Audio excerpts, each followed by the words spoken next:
chasing stars and holding you. I can't see the end, but we'll see it through.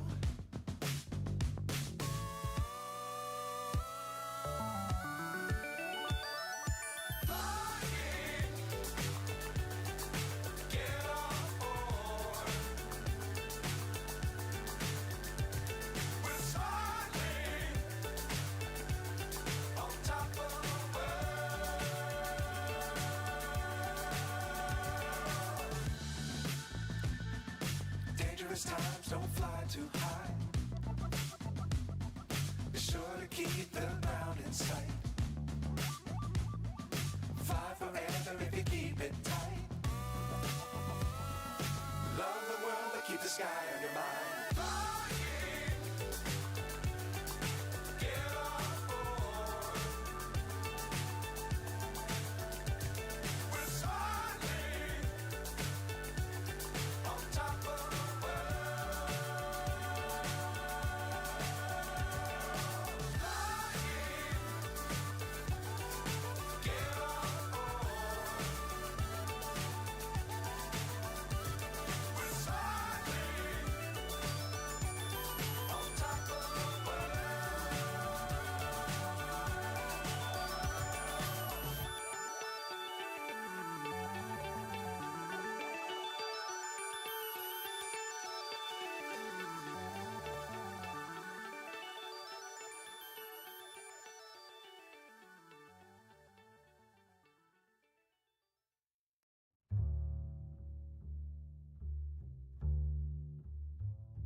just name them, to Kelsey, Lakia, to Kevin, Jimbo, Mike, Matt, Melissa, Jerry, Jim, and Patsy Rendelman, who's not here, but who's with us in spirit. We're so glad to honor you today and to celebrate all of your achievements. Let me share just a couple of highlights about what's happening on campus. What a great day to be on campus. It's beautiful. Things look so nice. You'll see certain places where a little bit of work is going on, and pardon our mess, that's just progress happening on campus. We welcomed over 390 new students to campus this year. So we're really thrilled about that. U.S. News honors us again, top 10 in the Southeast. And as well, named us the #2 most innovative college in the Southeast, and I think that's well-deserved and underappreciated. So we're getting some appreciation for the innovation that happens on this campus. That's marked by achieving 7 years early carbon neutrality on this campus. We have an enduring commitment to sustainability and conservation. You can see our wonderful preserve just not far from here. And we are the first institution in the Southeast and in the state of North Carolina, and only the 13th in the nation to achieve that. So that's pretty amazing. And then the Graham Lab. If you go down to Kannapolis and see the North Carolina Research Campus, there are all of those labs there. Several of the University of North Carolina institutions. Duke happens to be there, and Catawba College. If you went to Catawba College and graduated from here, your alma mater is the other private school to have a lab there, and it's a new genomic sequencing lab in business with a small business partnership there. It is the only lab of its kind dedicated to undergraduate research in the United States. Innovative, right? So we're really, really proud of that. And our athletics teams have done pretty well. I have to mention again, in case you missed it, Dave and I got to experience this, the women's basketball team making the Final Four last year. So let's just note that again. And this year's going really well for our athletics programs in all kinds of ways. That's both on the field and also in the classroom. And our goal is to help student athletes to be successful in the classroom, on the field, and in life. And that's happening. And that's part of what we're celebrating here at the Hall of Fame ceremony. So last week, we had a loss in the Catawba family. Coach Harvey Stratton passed away. And I'm going to read this. This is so amazing what he did, in addition to just being an amazing athlete here in the 1950s. Class of 1954, passed away on September 29th. Was a coach, taught physical education, taught anatomy here on the faculty. He was an assistant football coach from 57 to 61, head football coach from 61 to 72, head baseball coach from 58 to 62, and a golf coach from 63 to 78. Oh, and in the middle of all that, he was the athletic director from 63 to 82. Twice named Carolina's Conference Coach of the Year in both football and baseball. It's fairly amazing. I'm not done yet. He was inducted to the Catawba College Sports Hall of Fame in 1984, served in leadership in Carolina's conference, commissioner of the South Atlantic Conference, and a manager of the Salisbury minor league baseball team at one time. Quite a career here in athletics, and then he wasn't even done then. He hung up the cleats, so to speak, and then worked in the development office until 1998. A remarkable man in every way, and we thought it appropriate on this gathering to honor one of the members of the Catawba College Sports Hall of Fame with a moment of silence in honor of Coach Stratton.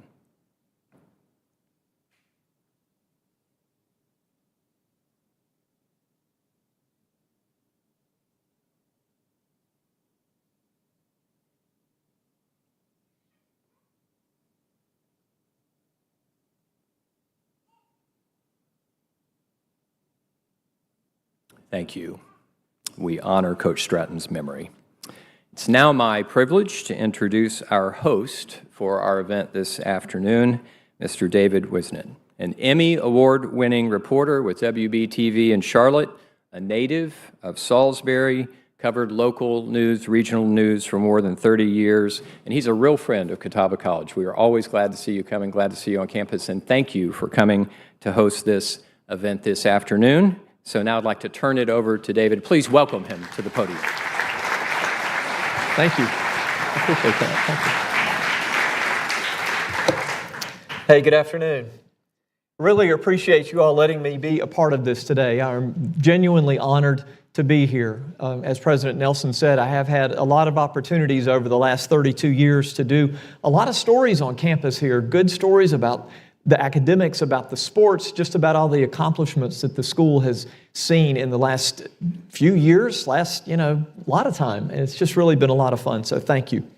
But this is not about that. This is about the folks who are sitting down here on the front row. We have a pretty amazing afternoon ahead of us. A few thank yous before we really get rolling. Thank you to the conference staff, Time Concepts, our caterers, marketing and communications team, the athletics staff, and the development team for putting together what will be a pretty exciting afternoon. It's exciting for a lot of reasons, not just for what we're doing in the room here. Also today on this campus, Catawba's second-ranked women's soccer team will take on Lincoln Memorial today at 3:30. That is preceded by the men's soccer team playing Lincoln Memorial at 1 p.m. Let's hope Lincoln goes home unhappy. We will conclude the day with Catawba College football at 6 p.m. with Catawba taking on Wingate. And we are thankful for our Hall of Fame committee members for their time and dedication in selecting these 2023 inductees. Before we point them out, I also want to point out any members of the Catawba College Sports Hall of Fame. If there are any Sports Hall of Famers in the room, would you please stand right now and be recognized? Stand up, please.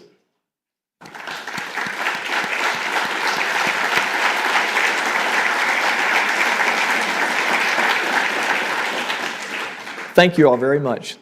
Ready to get it rolling? All right, let's start with women's golf in the class of 2010. Kelsey Babos. Kelsey ranks among the most successful women's golfers in Catawba College history, becoming the first and only women's golfer to date to reach the Division II National Tournament, which she accomplished in 2009. Kelsey, a member of the women's golf team from 2006 to 2010, holds program records for 36 and 72-hole tournaments, including a 2-under 142 at the McAmis Invitational as a senior and a program record low round of 73 in the 2009 SAC tournament. Kelsey recorded the highest NCAA regional finish in program history with a 5th place finish in the 2009 Super Region 2 with a 10 over par 226 across 54 holes. Kelsey has earned 2 individual wins in her career, each in a playoff in the 2007 Tusculum Fall Classic and the 2008 Chick-fil-A Invite. She earned National Golf Coaches Association All-America Honorable Mention and All-Region Honors in 2009, as well as being an All-Conference selection in each of her 4 years with 3 appearances in the first team as a sophomore, junior, and senior. Kelsey currently lives pretty close by in Concord with her wife, DeJuan, of 5 years, and their 3 dogs. She is the owner of her own business, KB Handy Woman Services. They belong to the Country Club of Salisbury, and that's where she continues to hone her golf skills. So please welcome Kelsey Babos to the stage.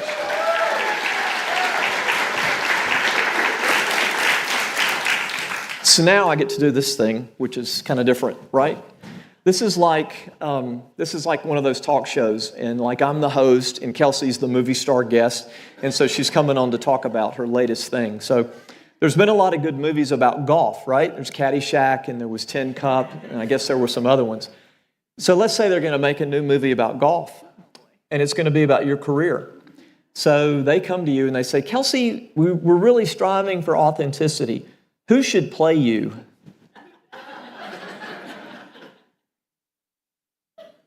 Kevin James. Kevin James. Kevin James. The King of Queens. Yep. All right, well, it's good. That's not what I expected, but it's good. They had some real questions I'm supposed to ask you, but a lot of times reporters like to go off script. But I'll go back to the script for a minute here. Smart. Smart, thank you. What would you say as far as your encouragement when you played at Catawba? Who really encouraged you? Definitely my mom and dad, and obviously Coach Gailey, and my teammates. They really, but mostly my mom and dad. They pushed me to the limit of me wanting to quit. But yeah, no, a lot of my success goes to them. What does it mean for you today to have this? It's an honor. I mean, to be with these fellows and with everybody else that has been inducted so far, it's a complete honor, and not many people can say that they're a part of it, and it's amazing. So. Do you still get to have a lot of interaction with younger golfers, younger athletes, and if so, what do you leave with them? What do you want them to know? Never give up.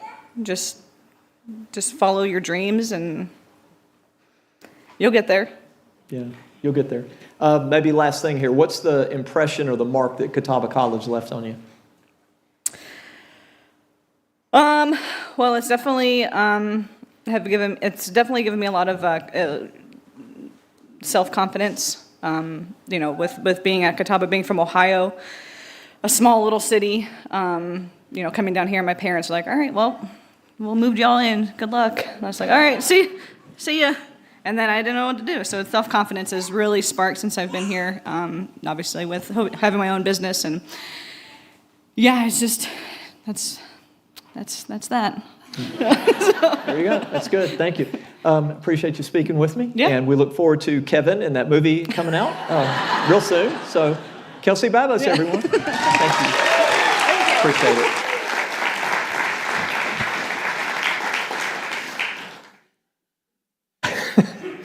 Kevin James. Lakia Bryce, you are up next. Give her a hand.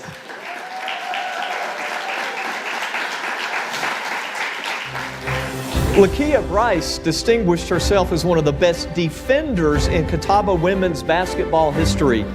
She holds the program's record for the most career steals with 324 and 112 career games from 1997 to 2001. Lakia set the program record for the most steals in a single game. You stole 9 balls from Limestone in one game. Wow. She ranks 10th all-time in scoring with 1,441 career points, 6th all-time, 414 assists. Lakia was a 3-time all-conference selection, earning all SAC first-team honors in 1999 and 2001. As a senior, she was selected to the all-SAC tournament team and led Catawba to the first ever regular season championship, a SAC tournament championship, and the first regional appearance at the Division II level. Since graduation, Lakia serves as the physical education and health teacher at Salisbury High, and then I'll bet you already knew this. She's now entering her 11th year as the head women's basketball coach for the Hornets. Salisbury's women's basketball team has won back-to-back 2A state championships. She has one daughter, Kyla Bryant, who graduated from Salisbury High and now attends North Carolina Central on a full basketball scholarship. Please join me in welcoming Lakia Bryce to the stage.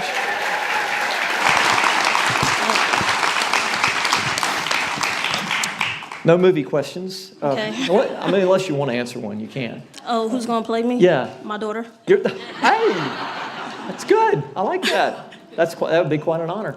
It would be. One of the things about you is you had this fantastic career at Catawba. Then you stayed in town. Then you go to Salisbury High School and just have had an incredible impact there. What's it been like for you just to stay in town? It's been amazing. Just to graduate from Catawba, I actually started my coaching career at North Hills Christian School, and I built the program there, and then I was offered a job at Salisbury. And my big thing is just giving back to the community, giving back to the girls. That's something that has been very important for me, and just making them, see them grow into young ladies is huge for me, so. If you are an encourager and an influencer for those young ladies, who had that role in your life? My mother.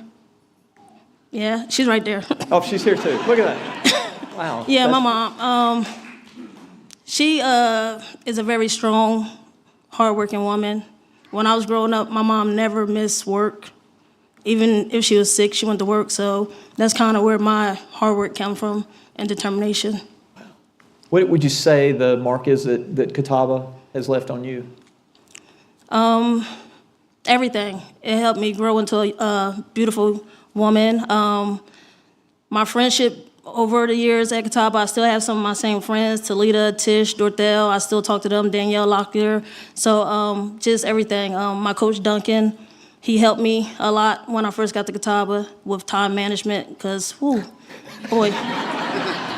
he was huge on that. Like, practice at 3:30, you got to be there 15 minutes early. So I had to learn. So that's some of the things I give back to my team when I'm coaching as well. So really that. And something that he always tells us, like, when you're talking to someone, always look them in the face, always look them in the eyes. So that's something that I tell my young ladies all the time when I'm coaching them.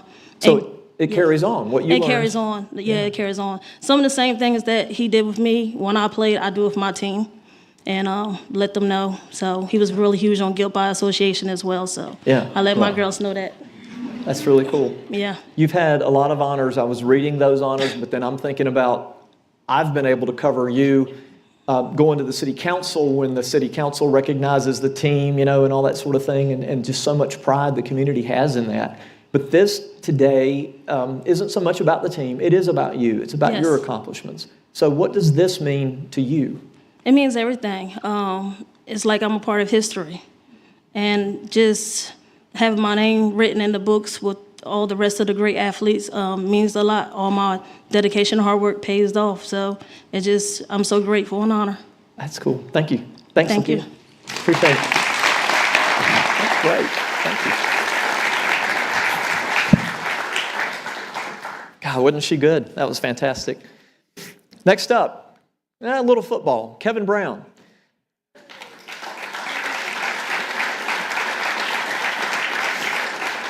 You know about Kevin, right? A 4-year quarterback spanning 1994 through 1997. There he is on the video. He led the 1996 Catawba College team to a SAC championship, highlighted by Catawba's first and only win to date over the top-ranked team in the country at the time, 17-3 over number 1 Carson Newman. That was on October 5th. That same season, Kevin earned SAC Offensive Player of the Year and all SAC first team honors, throwing for 18 touchdowns. If there's anything wrong, please correct me. Make sure this is. Let's keep on going. Kevin ranks 3rd all-time in touchdown passes with 53, 5th in program history in total offense with 5,933 yards, 6th with 4,807 career passing yards. Now, here's a special distinction that Kevin holds. The first player in Catawba history to throw for 2,000 yards and then rush for 1,000 yards during his career. Since graduation, he's still been here. Kevin coached at Catawba from 98 until 2001. He joined the coaching staff at Coastal Carolina. I wonder what drew him there.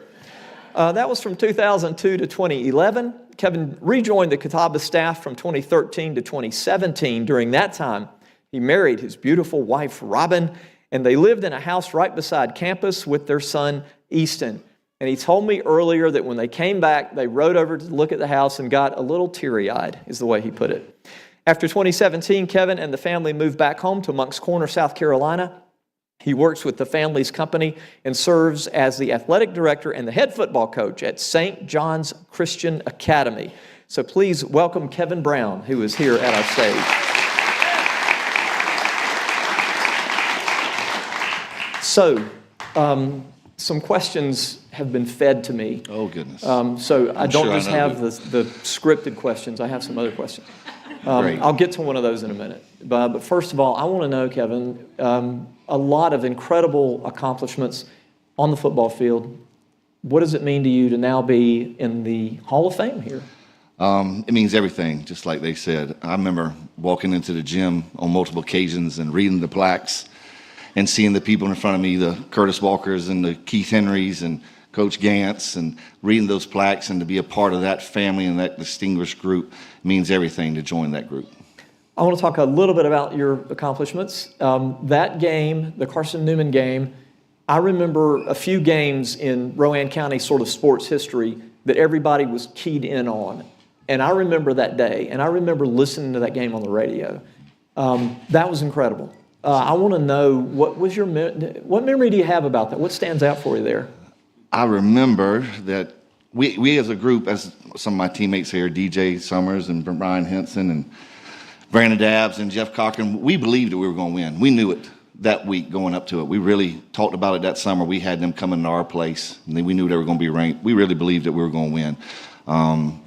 I remember after throwing one of the touchdown passes to, I think it was DJ, talking a little junk to the safety, and it was fun. And I remember Coach Bennett really getting on me because I didn't want to do a quarterback sneak again because I got hit in the head about 3 times. And Coach said, if you're scared, I'll take you out the game. But those are just some of the memories I have. But it was a great experience to have the team, number 1 team in the nation, come into our place and we beat them. So going along with that, one of the question that was sort of fed to me, it wasn't just that you beat Carson Newman. You had some other pretty big wins over some pretty established teams. You want to talk a little bit about that? And if you want to mention the names of these teams, that'd be okay. Well, we did. We beat Elon and we beat Walford and we beat a few other 1AAs. Yeah. The one that I really like is Walford because their coach told our coach that we were really doing the wrong offense because I wasn't very fast and I wasn't a good enough quarterback to run the option. And I remember Coach telling me that before the game and got me pretty fired up. And I was glad we beat them that day. Wow, that's pretty cool. Who was your biggest encourager? Oh, my parents, just like everyone else. I mean, they really encouraged me throughout my career. Always was supportive. Bob Setzer asked my old man today where the camper was. You know, they were always bring the camper up and come up on Thursday and go play golf with Pop Bennett and Coach on Fridays. And so it was a big family thing for us to have them here. And then also my teammates. You know, I had some good games, but also had some bad games. One being Presbyterian here, and I remember my teammates really picking me up and encouraging me when I didn't really want to keep going. So my parents and my teammates really encouraged me. That's really cool. Now, if you're still coaching, what are you trying to instill in your players? I still use the same priorities David Bennett taught us when we were here. First one being God and family.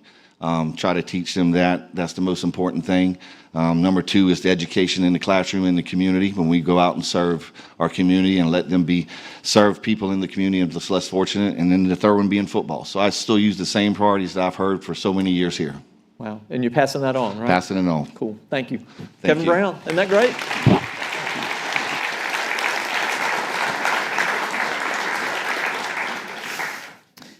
I like that you clapped long enough for me to run over here, so it's not so awkward. Jimbo Davis is next. Give him a hand.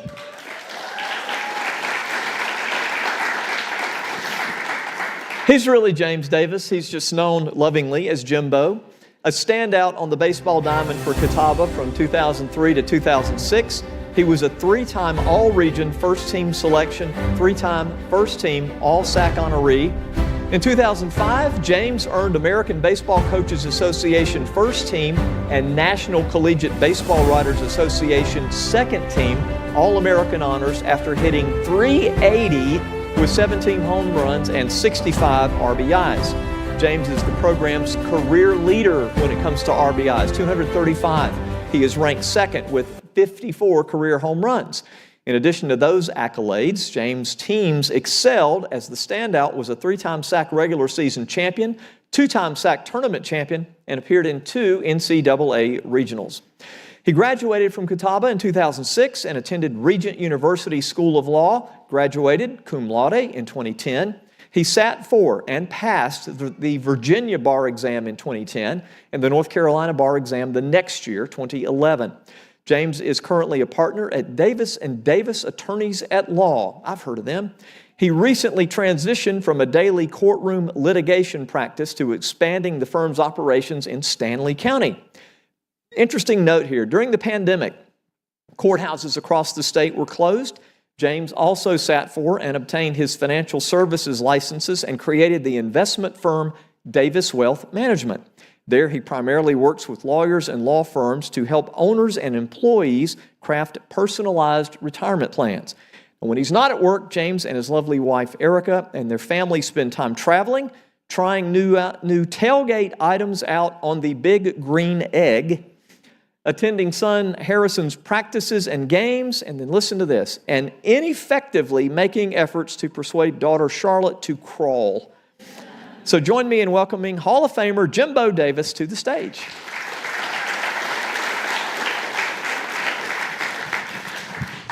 Hey, I think I may have mentioned this to you earlier. This is a little bit personal for me because I've known you my entire life. We went to church together. And I've known your family my whole life. And I'm just been integrated, with you guys for such a long time. But I just have to ask you, what does this accomplishment mean? You heard a lot of things that I read about you, a lot of dingers, a lot of ribbies, all that sort of thing. But now you're in the Hall of Fame. What's that like? I mean, it's just as everybody said, it's a wonderful honor. But I think if you really listen to a lot of what you talked about, I'm really here because of the great teams that I played on. My freshman year, we were 30 and 25, and that was not acceptable to me. And Coach Gant knew that. And I think our program really turned it around in terms of this was not about the individual, this was about the team. And I think you've seen that over the years through Coach Gant. So it means a ton, but honestly, I wouldn't have been here without great guys like Jerry Sands batting behind me, so they had to pitch to me, those sorts of things. So, yeah, it means a lot to me, but honestly, it's more for the team. There's 2 guys from our team being inducted into the Hall of Fame, if that tells you anything. Yeah, I think it does. It tells a lot. Who was your biggest encourager? I'm sure everybody here will say their parents. Specifically as it relates to baseball, I remember my father, who, he was in law school when I was 4, 5, and 6, so kindergarten, first grade, and about the only family time that he could make, he would take me into the backyard and throw pitches to me so I could hit. And then my mom, especially when we moved back to Salisbury, she would take me in the backyard before our games, and she would be the catcher as I'm trying to pitch, which, if you know me, would be hilarious.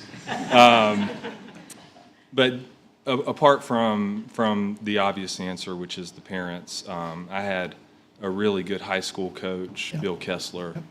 I definitely improved tremendously in high school. And then my family would tell you this. I credit Coach Gant tremendously. I became 100 times better baseball player in college, and I think a lot of that was due to Coach Gant. I'm sure, yeah. I do want to bring this out. As Kevin was talking a little bit about his game, this Carson Newman game and all that, is there something in your sports memory, I guess at Catawba, but it could have been somewhere else, but this one moment that kind of stands out for you that when you look back at that career, that kind of always comes to the top? Well, if you're asking for one, that's difficult. My senior year, when Jerry joined us, we went to the defending national champions place, Florida Southern, the first weekend of the year, and we beat them 2 out of 3. That really put us on the map. Later on in my senior year, I think Jerry, the freshman, was beating me 15-11 in home runs, and I hit 4 in one day and made sure he knew that I'd caught up to him. Passing the all-time single-season RBI record was a big deal. There were a lot of moments. As I said, we played for some really excellent teams. You did. Thank you. Appreciate it, Jimbo. Appreciate Thank you. James Davis. Thank you.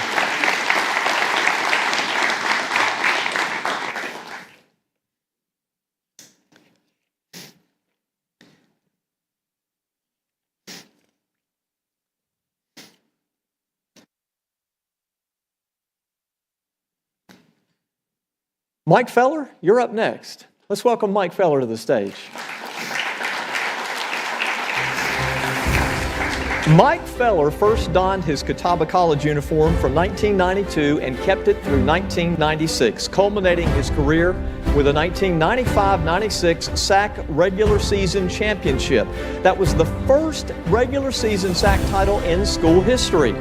Mike earned the league's Player of the Year award after averaging 18.2 points and 6 rebounds per game in his senior season on a 52% shooting from the field and 85% shooting from the free throw line. They didn't want to foul him.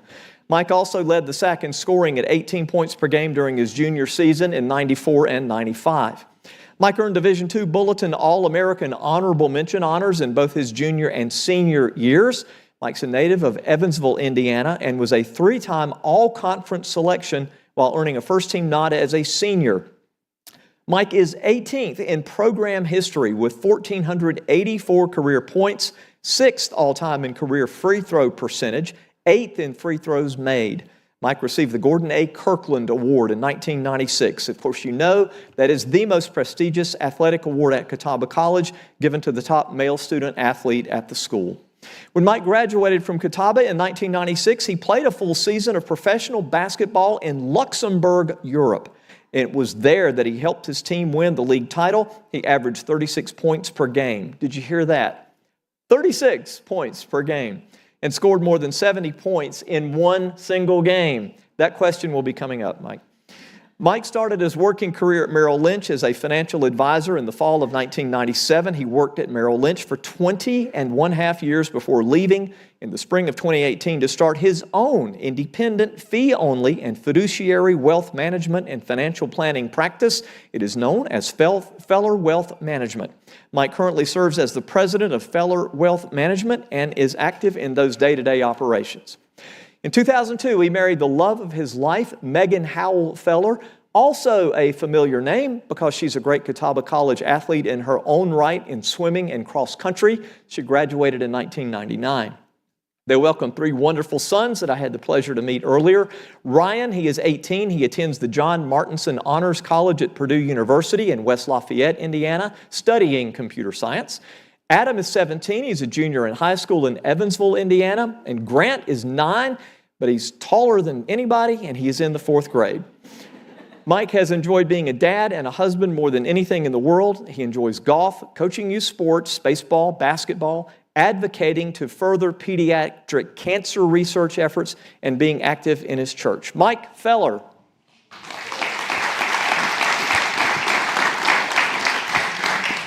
I'm going to start on a serious note on the pediatric cancer research. I want to know how that became important to you and what some of your efforts are there. So when my oldest son was 5 years old, we took him for a well visit to our pediatrician, and they said, you need to go get an ultrasound at the hospital, just something didn't feel right. And he ended up being diagnosed with a very rare and aggressive cancer, hepatoblastoma, just liver cancer. And we took him up to Riley Hospital, which is a children's hospital in the state of Indiana, in Indianapolis. And we met with the head oncologist there, pediatric oncologist. And he basically said, you know, we need to try to get this. And when I did some research and I saw how the research or the protocols have changed, sort of like the standard of care over the years, I realized that the dollars that went into research, the efforts that other people put in had changed how these kids were treated, which started out with, you know, they used to give chemotherapy, resect the tumor, do more chemotherapy. Then they did chemotherapy, and then, resected the tumor, then did chemotherapy. And then Ryan's, when he went to Riley, they said, hey, we think we can just resect the tumor, do no chemotherapy before or after, and we'll test him. And here he is today, very healthy. So in my mind, I said, I want to help that next mother or father that goes through the same thing that I went through. So we tried to raise money for pediatric cancer research through doing some walks in the city of Evansville and raising money that way. That's great. Congratulations. That's fantastic. Thanks, yeah. Let's talk about your sports career for a bit. Sure. You'd probably like to do that, right? Sure. Tell me about your time at Catawba, and I know I've asked this, I guess, to most everyone. Who really encouraged you along the way? Well, I come from a wonderful family. My parents were very encouraging. My dad, since I was a little kid, I was a baseball player and basketball player. And, I was throwing, pitch and catch with my dad, dribbling the basketball. So he was always very, very encouraging and positive. There was a gentleman, and I'm guessing not many people here are from Indiana. You almost have to be from Indiana to understand the importance of basketball in high school. Like when I was a kid, it's nuts if you've ever watched the movie Hoosiers. So I was riding the bench on my sophomore year in high school, and there was this old gentleman. His name was Ken Lindsay. He very unimposing, had a prosthetic leg, but he knew the fundamentals of basketball better than anyone.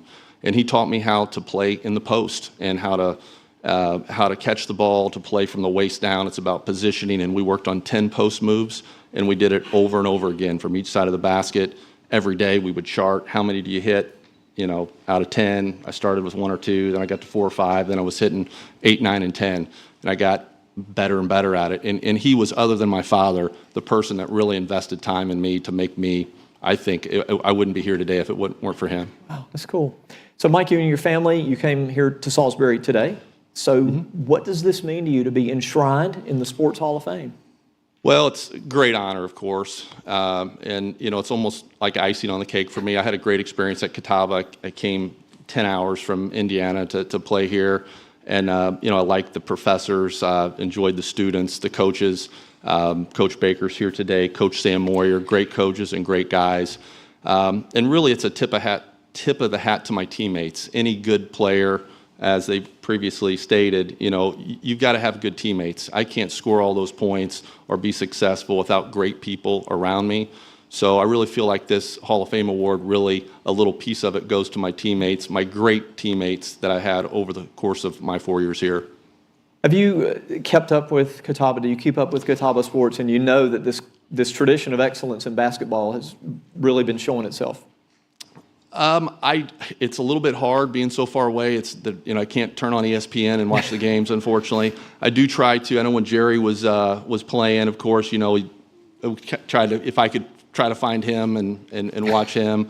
But from a basketball standpoint, I pulled up the girls and watched the girls when they were playing, trying to follow them this past season when they went on their run. But, I hope to maybe, I was talking to Coach, the current basketball coach, and they've got, I guess you can sign up for a subscription. Right. So I'll probably look into that and see if I can't catch a couple games this year. Cool. Thank you. Congratulations. Thank you very much. Mike Feller. Thank you, Mike.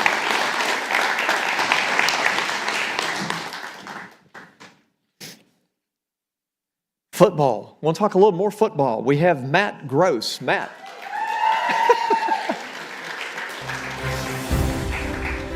Matt Gross manned the kicking duties as part of the most successful teams in Catawba football history. Matt holds program records with 55 career field goals, 311 career points, earning consensus All-American honors as a senior, second-team honors from the Associated Press and D2Football.com. Matt was also a Sports Information Directors Association first-team All-Region selection. Now, Matt earned his all-conference honors 3 times in his career. He capped off his record-setting career with a first-team selection as a senior. With Matt on the kicking duties for Catawba, the school set records with 23 consecutive regular season wins. Did you hear that? 16 consecutive sack wins and 14 straight home wins. While in Salisbury, Matt won 2 sack titles and was a 3-time NCAA playoff participant. Matt started Haven Building 2 years ago in the North Atlanta area. It's a full-service general contractor for both remodeling and new construction. Matt and wife Megan have 3 daughters, Oakley, Eden, and Sage. So please join me in welcoming Matt Gross to the stage.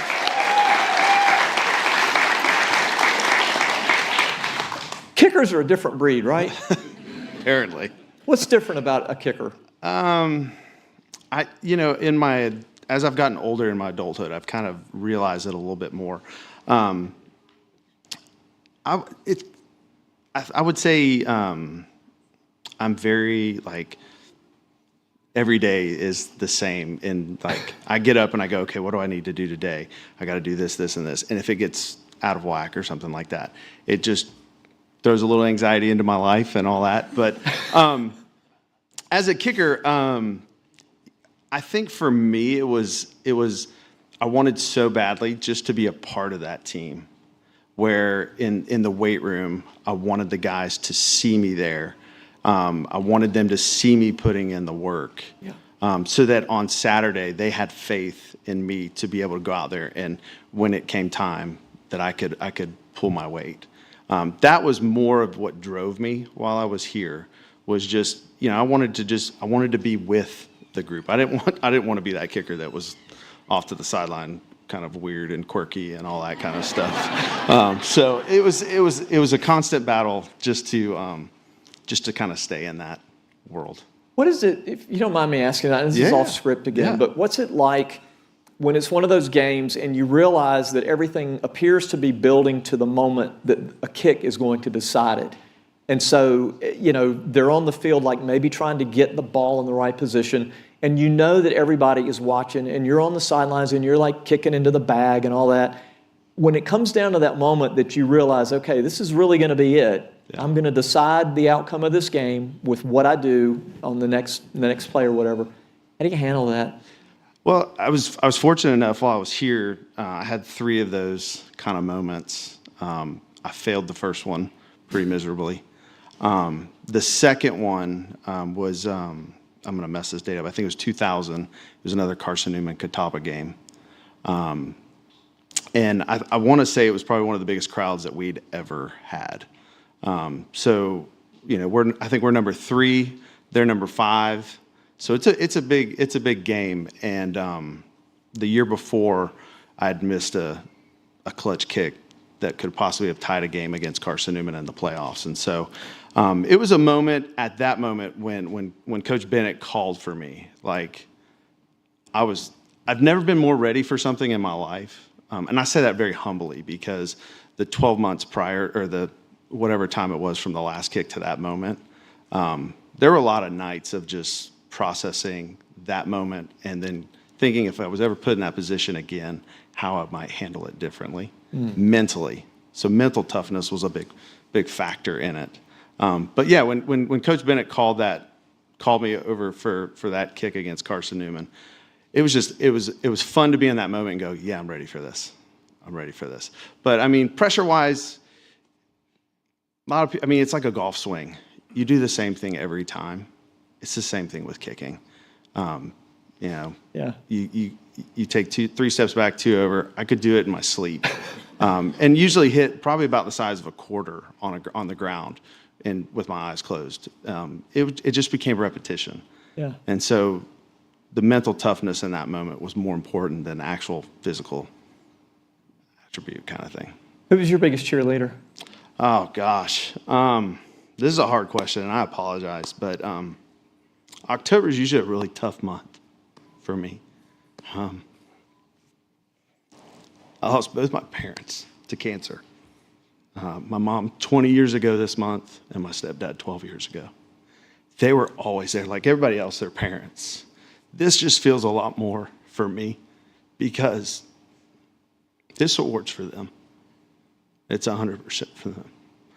And trying to get more lighthearted,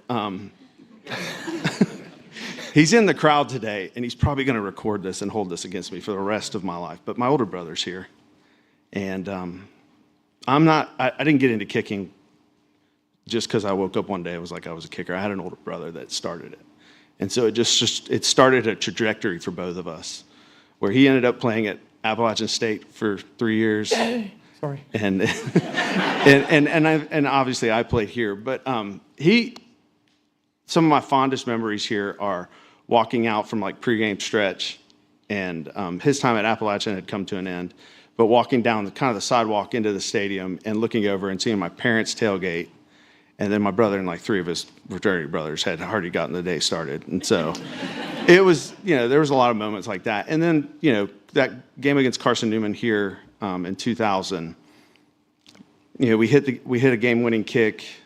They leave like 1 second on the clock for some reason. And so we have to kick off. And so it kind of delayed a celebration. But I just remember embracing him on the middle of the field, seeing feather. It was a perfect moment. That's great. It was a perfect moment. So that's great. I would say him. I think I have another question for you that was off the script. Coach, yeah. It was him, Thanks, right? Thanks, Coach Bennett. Is that it? Something about Valdosta State. Missing a bus. It's a small town in South Georgia.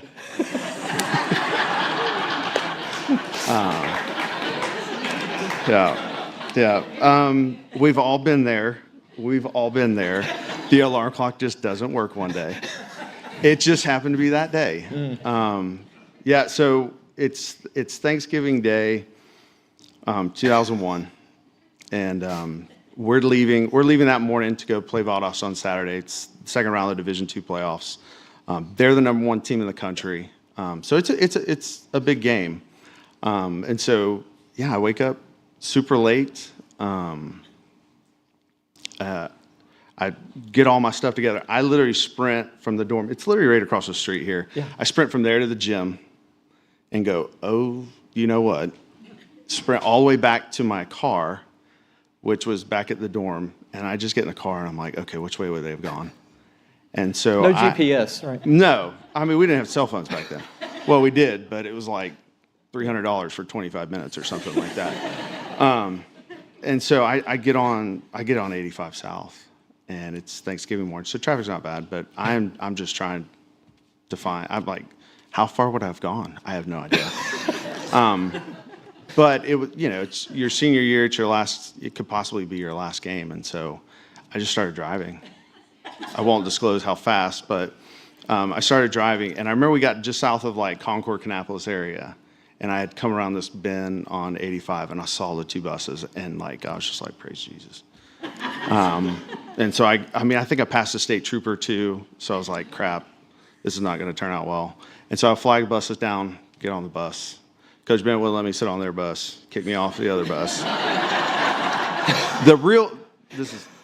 This is lighthearted, please, but the real punishment, some of y'all will understand this if you were here, was we get to the lunch stop in, I think it was like Summerville, South Carolina, something like that.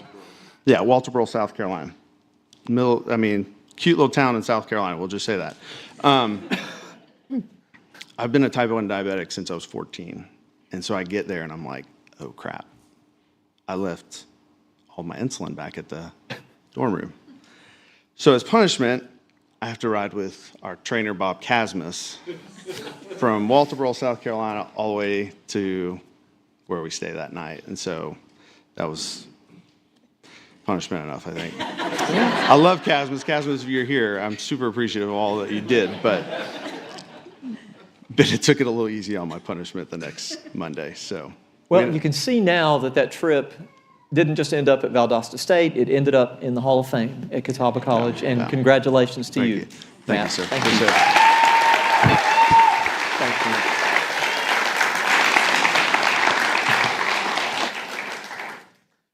Man, this guy's had some fun. So did these girls.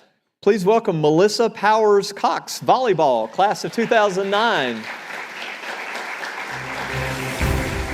Melissa, one of the most prolific players in Catawba volleyball history, highlighted by earning the 2008-2009 SAC Female Athlete of the Year award.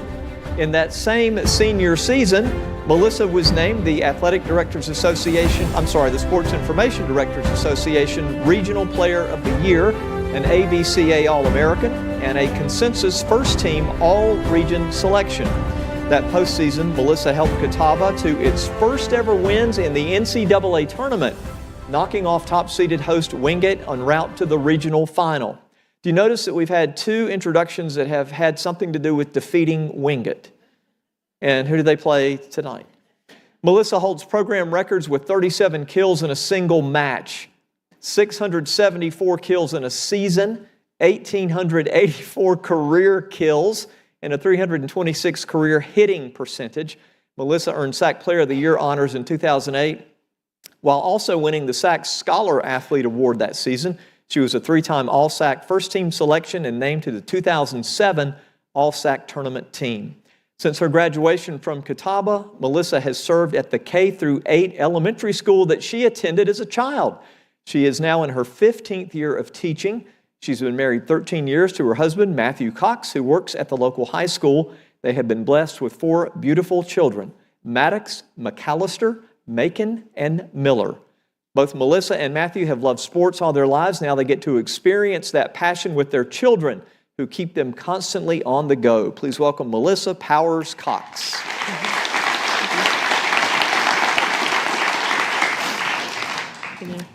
When you look at the screen and you see some of those highlights, what is it? What's in your mind? What do you think? Ooh, all the emotions. Catawba is everything to me. It gave me such a great foundation and taught me the importance of a lot of the things they said, time management, teamwork, but most importantly, family. That's not your family, but became family. And so I'm forever thankful. Looking at the list they gave me of your accomplishments, 37 kills in one game. How do you do that? That's got to, like, everything that happens is like wham, wham. You just... Well, I mean, I had a wonderful setter, but my husband, that was the very first game he ever saw. And I'm not going to say that was the reason, but Didn't hurt. I was glad. Yeah, that was awesome. But no, I had an amazing team. I had an amazing coach. And I hope to talk a little bit more about her and my teammates. Because Why don't they you were do awesome. that? Who was your biggest encourager? And tell me how your team was. Well, I'll start with my family, my parents. I loved to play any sport that I could get my hands on, and they always made that happen. Being from a small town, we had to play everything, and I enjoyed playing everything, and they made that happen. And I appreciate that so much. They never missed a game, and they were always there. But my coach quickly became a big encourager. She was the first person to tell me I was my own worst critic. But she saw more than I saw and then made me rise to that. So I appreciate that. What does it mean for you right now to be in the Hall of Fame? It's a huge honor. But like they said, it was not on the radar. It wasn't something I worked towards. When we were here playing, it was for the wins and losses. I love to win, and she loved to win. And that was our goal. And so to be the best for my teammates, then that was awesome. That was great, but we did it as a team. You sort of already answered this, but what would you say, what was the mark that Catawba, your time here in Salisbury at Catawba, what did it leave on you? Yeah, that biggest thing is just family and the importance of being together because, and also time management because it wasn't volleyball first, it was academics first. And she made sure of that. And my family made sure of that. And once that happened, then we had fun and we won and did the fun things with volleyball. So I appreciate that because that instilled so much in me with my work ethic. I do truly believe. Are you trying to instill that in, obviously you and your husband both have a lot of influence on kids. We do. He has coached at the high school. I coached at the high school right out of college. But then my kids became my priority. I want to be with them. And so he coaches our children. And I think it's big to share that with them now. So he does an awesome job with that. Cool. I think if it can be said that any athlete ever killed it in their career, it would be you. So congratulations. Oh, thank you. Melissa Powers-Cox. Thank you so much. Thank you. Thank you.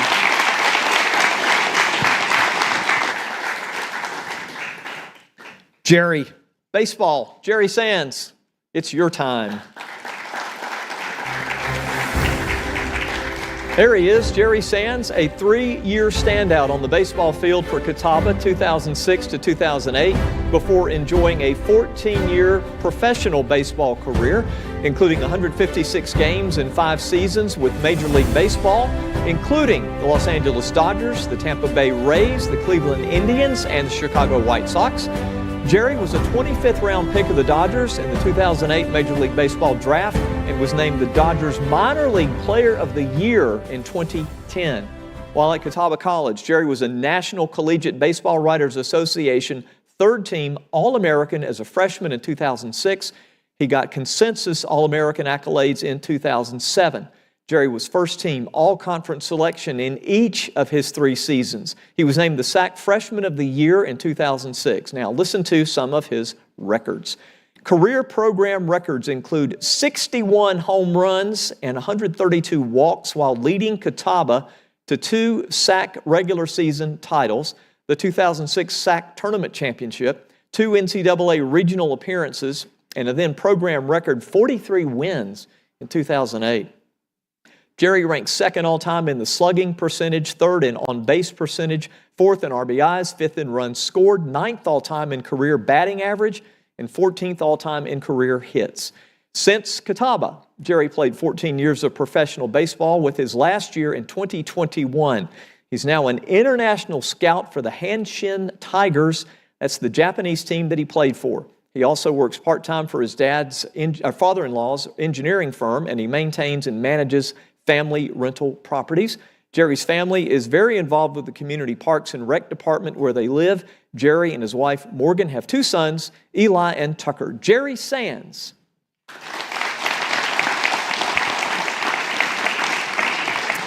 Jerry accomplished a lot. You've got to be excited to be part of the Hall of Fame here. What's that like? Yeah, absolutely. It's a huge honor to go in with all these great athletes and people, and the ones that have come before me.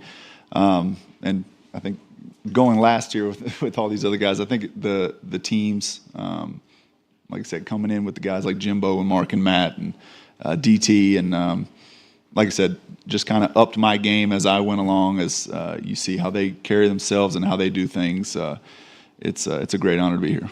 Can you just, again, off the script here for just a minute, give us a little feel of professional baseball.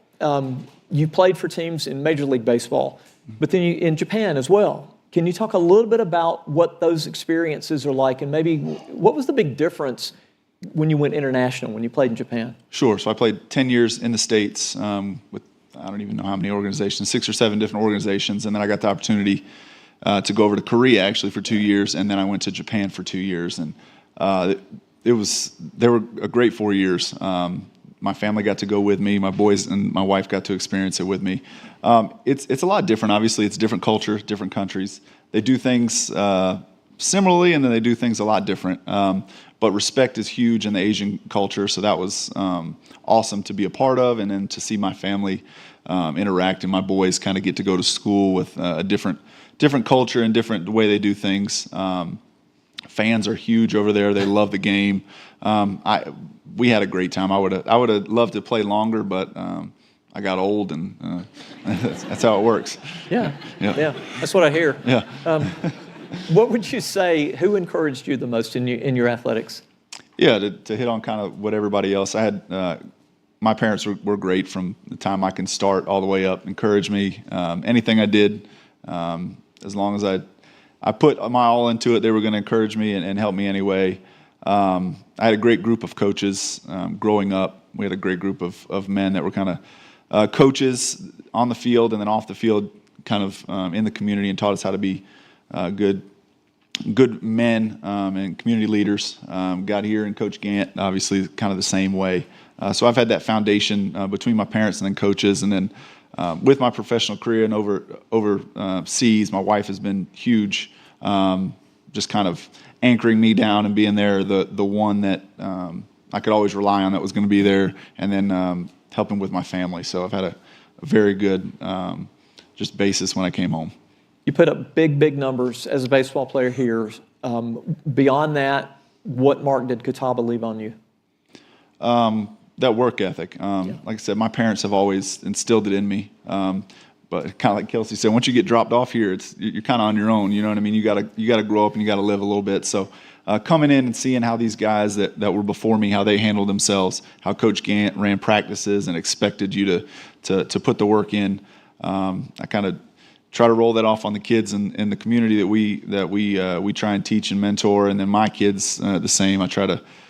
You got to work for what you're going to get, and there's not many handouts in life, so continue to work. It's a good note. Thank you. Jerry Sand, appreciate it. Thank you.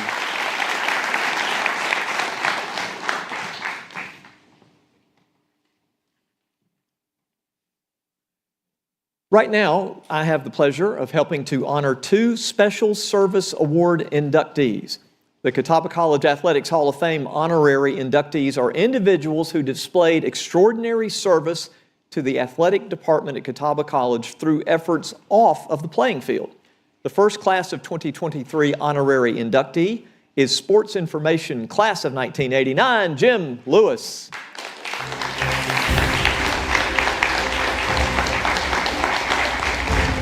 Jim has been involved with the Sports Information Department at Catawba College since he arrived on campus as a freshman in 1984.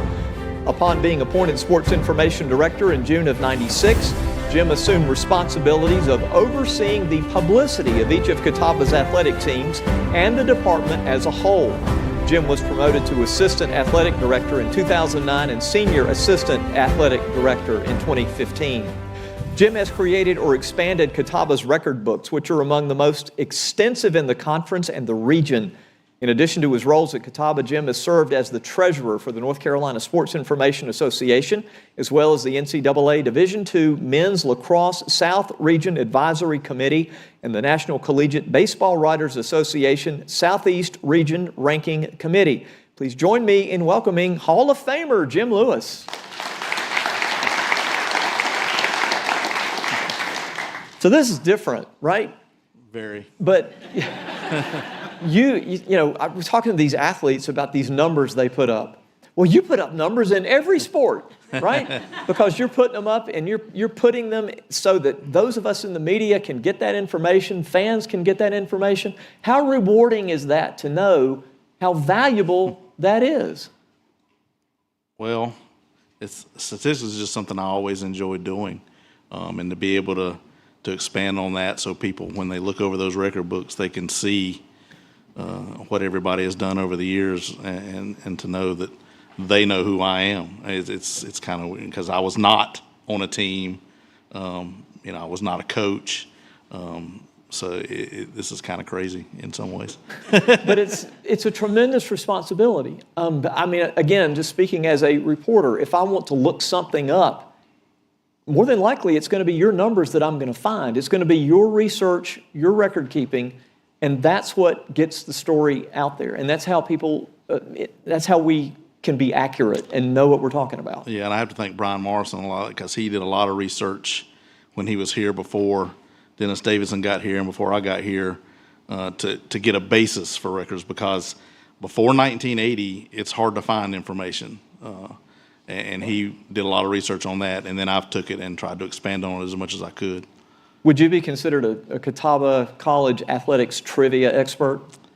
I don't know if I'd be so much as a trivia expert, but I do know names and stuff very well. If somebody says a name, it's like I definitely know that name from this sport or whatever. What would be the lowest scoring game Catawba College football team ever won?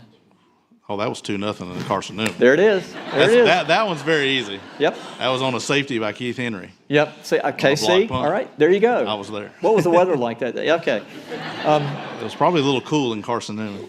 So let's get to it. Hall of Fame, the Catawba College Sports Hall of Fame, and you're there. What does that feel like? It's very humbling, but it's a great honor, especially to go in with this class. This is one of the most outstanding classes we've ever had, in my opinion.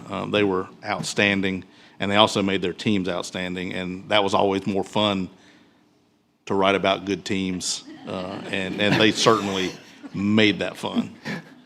And I got to do a lot of trips with them as well. That's good. It's more fun to write about good teams. It is. Yeah, that's good.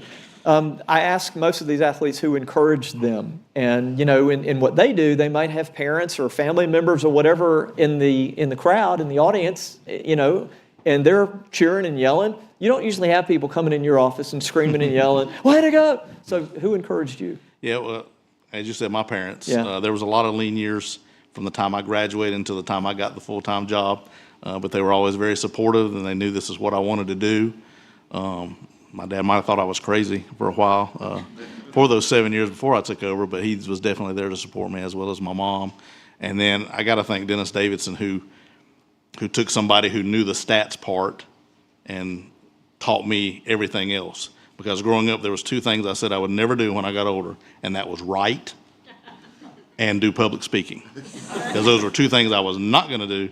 And that ended up being two things I did a lot of. Yeah. Yeah. Well, congratulations. Thank you. It's I good appreciate stuff. it. Thank you, you. Jim.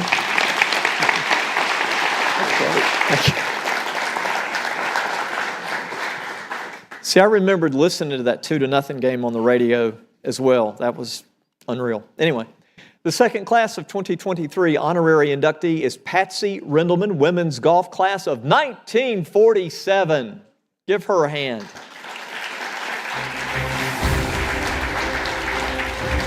Now, Patsy is unable to join us tonight, but there are several members of her family here. So let me tell you about Patsy. She is a Catawba College trustee emeritus and a former president of the Women's Carolinas Golf Association, a stellar player as a 20-time club champion, 6-time member of the Carolinas golf team, and a qualifier for the 1955 U.S. Women's Amateur Championship. Patsy's love for the game continued long after her days of playing. Patsy started the First Tee program in Salisbury and has continued to support Catawba's golf programs, along with her late husband Richard, class of 41, and Catawba Sports Hall of Fame class of 1987. In 2005, Catawba Women's Golf Annual Home Event in the fall was renamed the Patsy Rendelman Invitational in honor of her continued support for the program's student athletes and coaches. And again, as we mentioned, Patsy was unable to be with us today, but you saw several family members. So if you would, on behalf of them, give her a hand through them. Let's do that.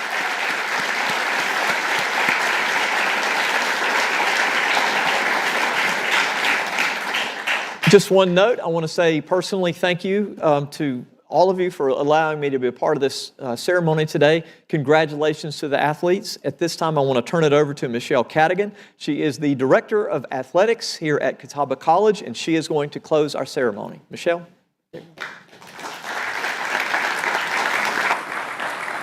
Thank you, David. Wow. What an incredible afternoon celebrating some phenomenal student athletes and people. Congratulations to each of you. This honor is obviously, from what we've heard today, very well deserved, and I think it's equally as important to note the stories behind the sports of the type of people that each of you are. You are a huge part of the Catawba culture, and that is the fabric that pushes our current student athletes, coaches, staff, supporters to be better tomorrow than we are today. And I can assure you that our Catawba Athletics Department is working really hard to make you as proud of us as we are of each of you.